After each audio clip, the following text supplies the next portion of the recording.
This is Point of View, celebrating a world record-breaking 62 years of quality public affairs programs from the studios of WDEF News 12, Chattanooga.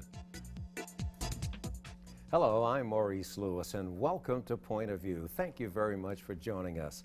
Education today, it's a little different than when I was in school, and perhaps different from when some of you were in school too, and it's a look ahead for some of the people in your household perhaps that will be heading to school. We're welcoming our guest. Bruce Stewart will be with us today. Bruce, thank you very much. Delighted to be here.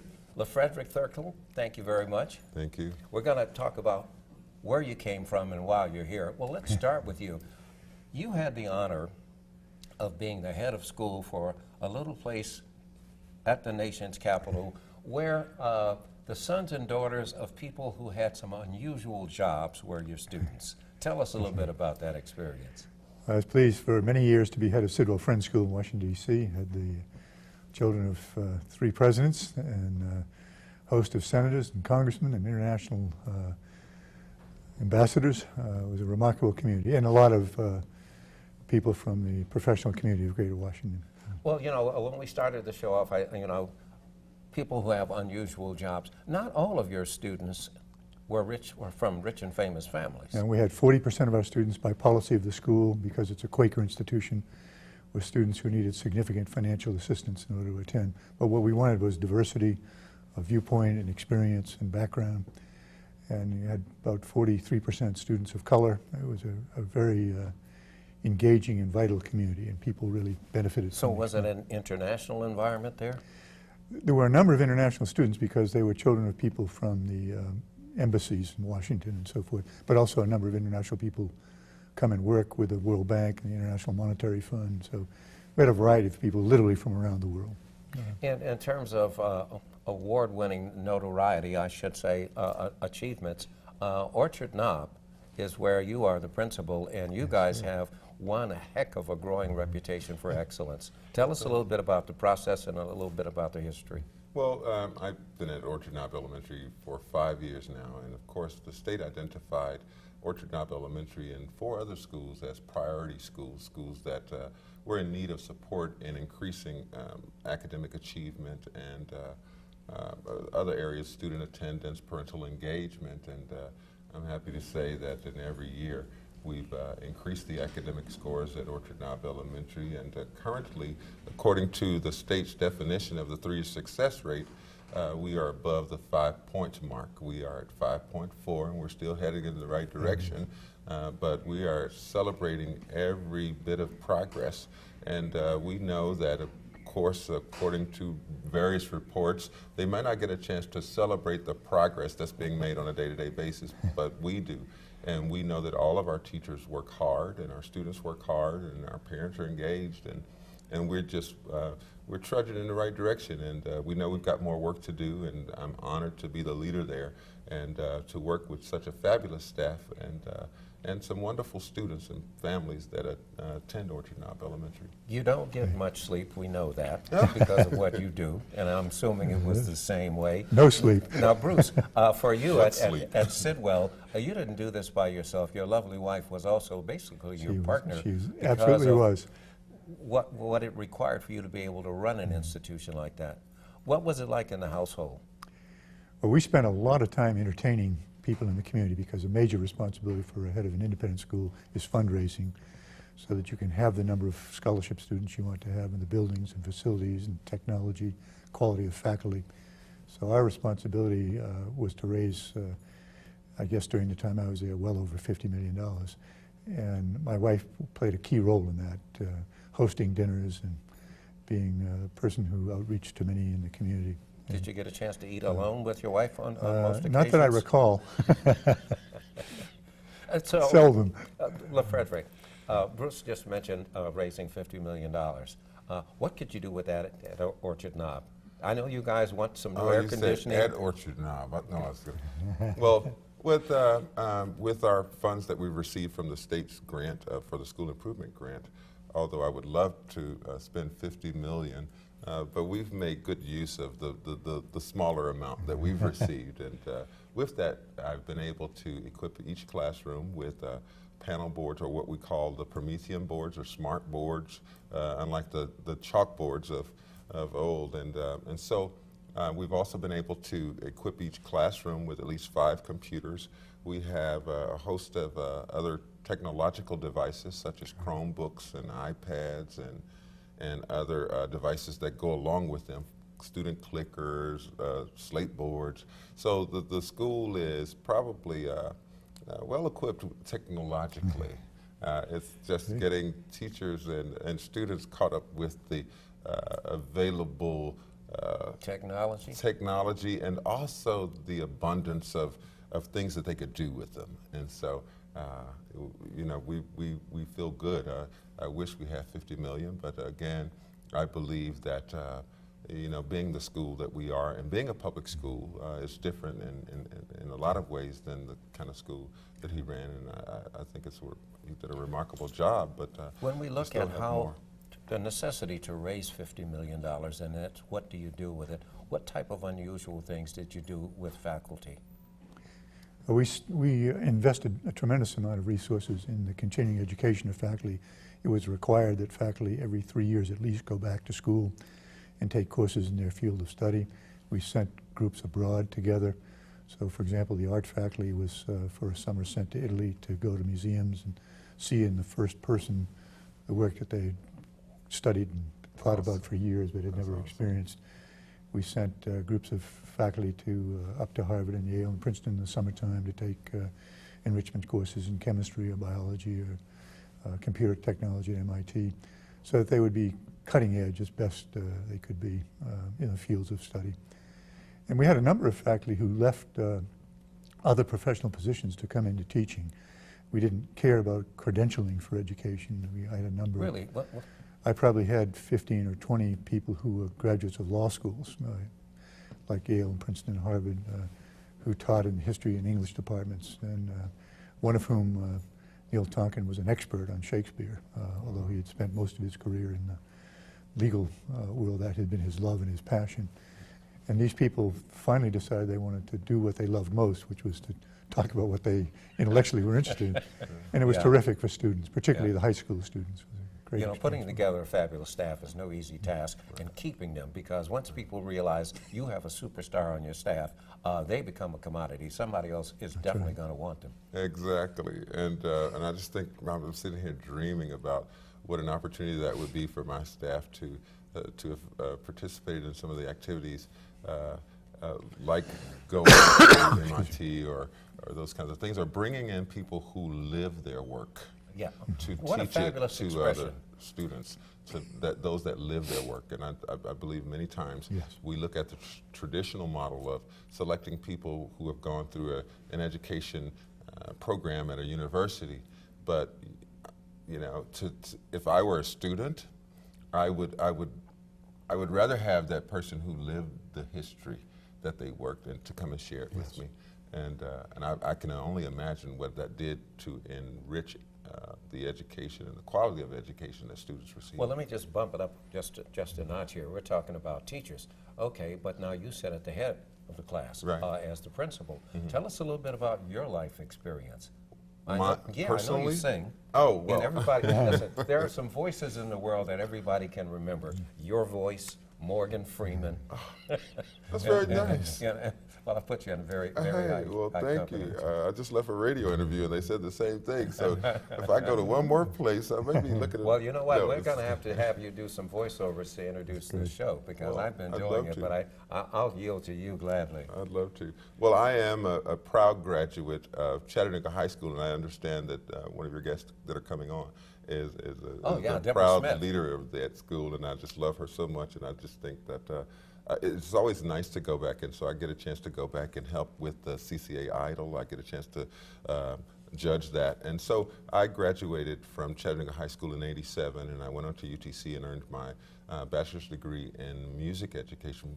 And I taught elementary music for 9 years, and then I went back to get a master's and then an EDS degree in supervision and instructional leadership from Tennessee Tech. How handy has that come in for you? Oh, it's been wonderful, because to learn the skills and the requirements of a job of leadership, is different than it is to teach music. And so to learn how to lead and to lead leaders is very important, and through those degrees, it helped tremendously.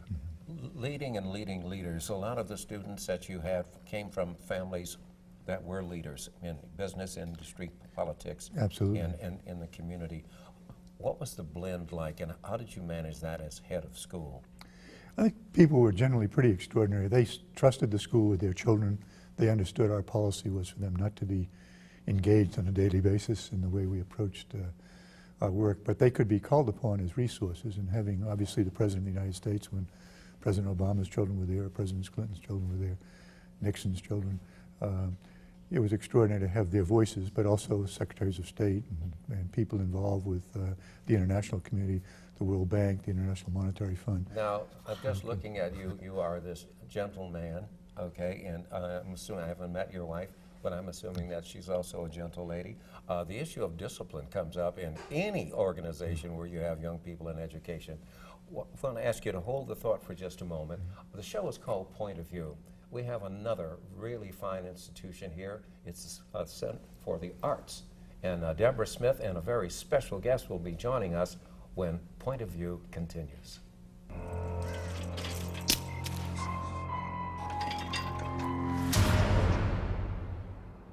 If you don't fix them, sparks from dragging tow chains could cause a wildfire, and that could be scary. Only you can prevent wildfires. They say that when you're facing extreme danger, your life flashes before you. If you think that's sad, consider facing it before you even have enough life to flash before your eyes. Deaths and injuries can be prevented by using the right car seat. Visit safercar.gov/therightseat to know what is appropriate for each age and size.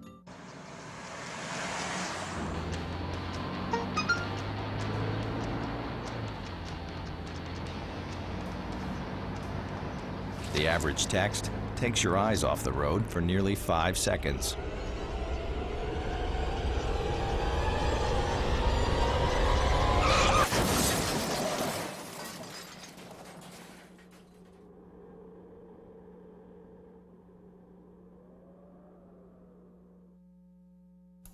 Thank you very much for continuing with us here on Point of View. I'm Maurice Lewis. Very pleased to have Deborah Smith with us this afternoon. You represent an outstanding agency or a school where you are producing some of the budding leaders and art people of the world. Welcome to our show today. Tell us a little bit about the Center for Creative Arts. There you go. Chattanooga High School Center for Creative Arts. We are a 612 performing arts school. All of our students choose an arts major along with very rigorous, accurate academic curriculum, and have opportunities to be nurtured as budding artists. They perform in many venues around town and are often asked to accompany other shows around town. So we are fortunate to be able to offer a curriculum that is enriched and nurtured by the arts. We strongly believe that the arts are what are making our students the best students possible. It's very creative. When you say the arts, you can't mention the arts without creativity. And we have a perfect example. Yes. Tell us who we have here today. We have Kate Eller, and she is a member of our vocal department. She is going to be singing for us. I heard Kate sing at the Bessie Smith Cultural Center at our Jazz Cafe just a few weeks ago, and it was an absolutely amazing number. And so Kate is going to entertain us today with that same number. What's your tune for today? I will be singing Crazy He Calls Me, arranged by, or as performed by Billie Holiday. The Lady of the Gardenias, as she was known. She was very famous for wearing a white gardenia in her hair and also a little bit of the gardenia perfume. The show is all yours. Thank you.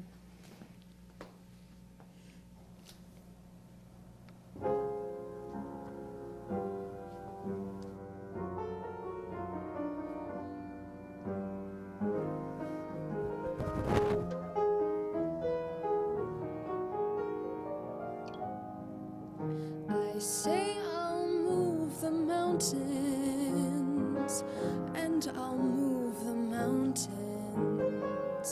If he wants them, I'll rule the way. Crazy, he calls me. Sure, I'm crazy, crazy in love, I'd say. I say I'll go through fire, and I'll go through fire. As he wants it, so it shall be. Crazy, he calls me. Sure, I'm crazy, crazy in love, you'll see. Like the wind that shakes the bough, he moves me with his smile. The difficult I'll do right now. The impossible will take a little while. I'll say I'll care forever, and I'll mean forever.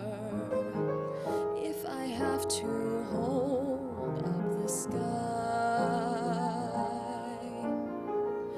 Crazy, he calls me. Sure, I'm crazy, crazy in love am I.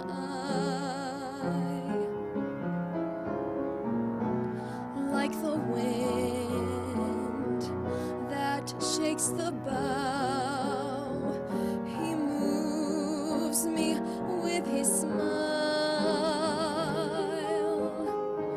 The difficult I'll do right now.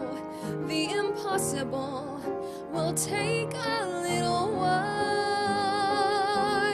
I'll say I'll care forever, and I'll mean forever. If I have to hold up the sky. Crazy, he calls me. Sure, I'm crazy, crazy in love am I. Fantastic. Thank you. A recording contract may be in your future. Listen, you never know. Things have happened like that for your students and students from other schools. And as you heard in our first segment, we have an old friend of yours, Frederick Thurkel, Yes. will be joining us here. How did you get into singing? What makes you confident to get up before other people and perform? Well, since a young age, I started singing around the house, just small little tunes, and then I picked it up in elementary school with my music teacher there, and in middle school, I got a little more training, and then I found out through a friend about CCA, and so I went and auditioned, and then all the vocal training I got there just made me fall in love with music even more. Deborah, you've just had a big day today. Your students achieved another milestone. Tell us a little bit about what happened. Well, today we had our middle school awards program, and it was quite an interesting program, but the interesting factor was that our students are so supportive of one another. Every award that was given today, the entire audience roused to the occasion. They clapped, they cheered for all of their peers. But you can't teach that. No. How does that happen?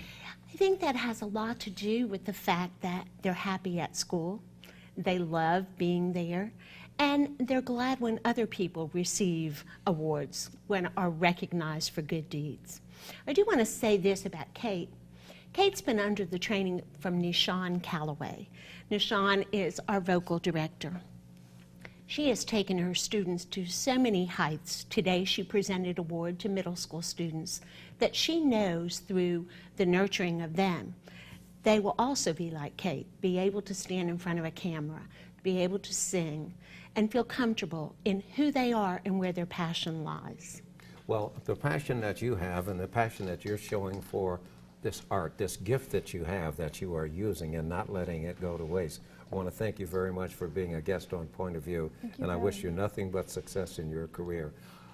I want you to stay around because we're going to join an old friend of yours, Ursula Frederick Thurkill is here, and also Bruce is here to talk about what's been happening in another fabulous institution. Stay with us. Join us for Point of View, weekends on News 12 Now and Bounce Chattanooga. Hi, Maurice Lewis. I'm back with Bruce Stewart from the Sidwell Friends School.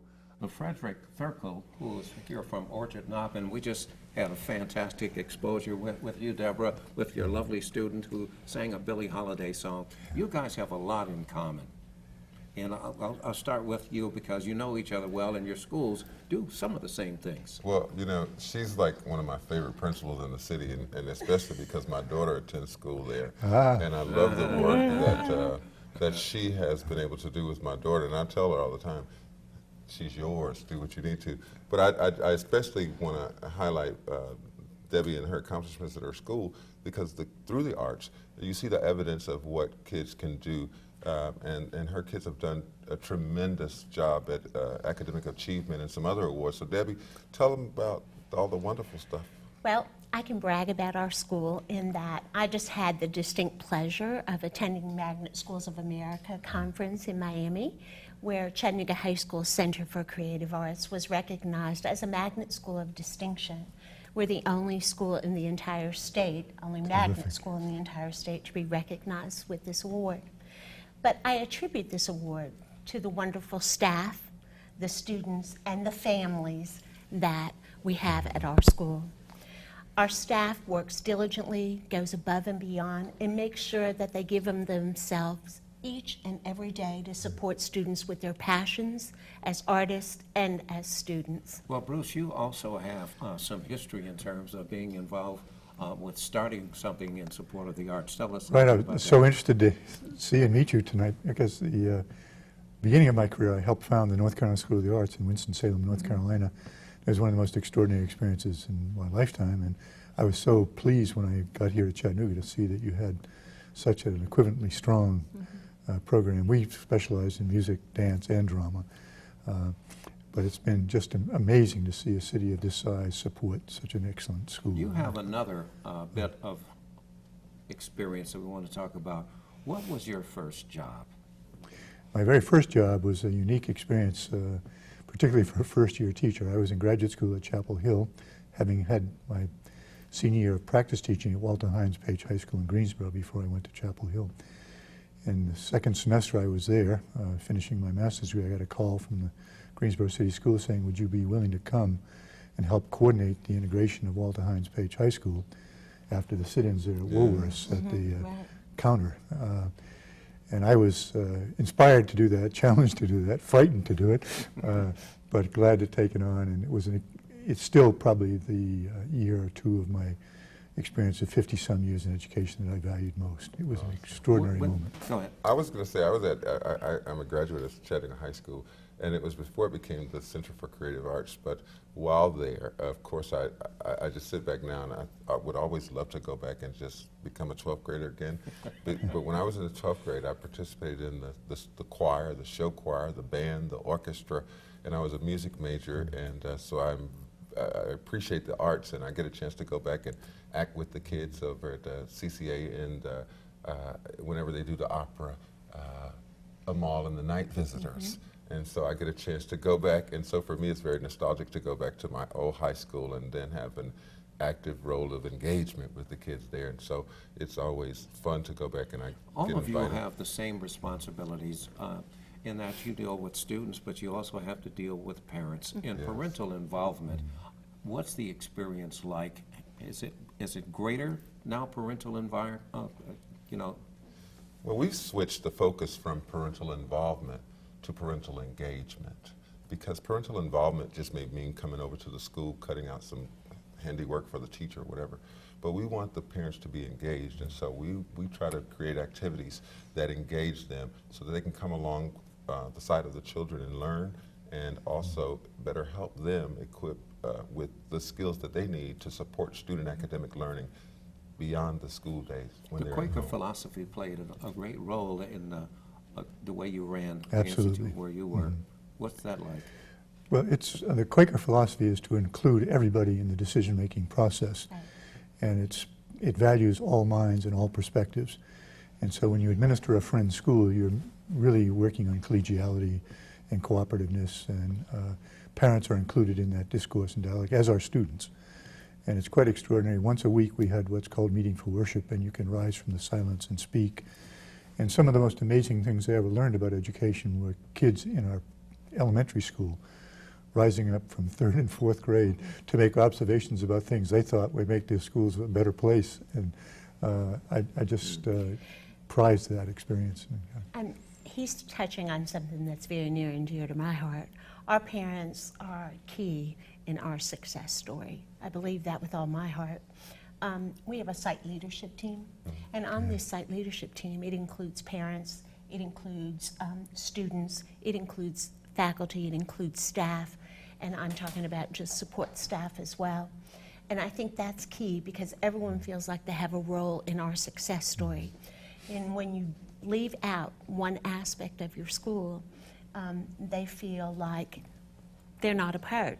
So Well, that's you have all been a part, and I really hate to cut you off. This discussion could go on forever. But for now, this show is only a half an hour.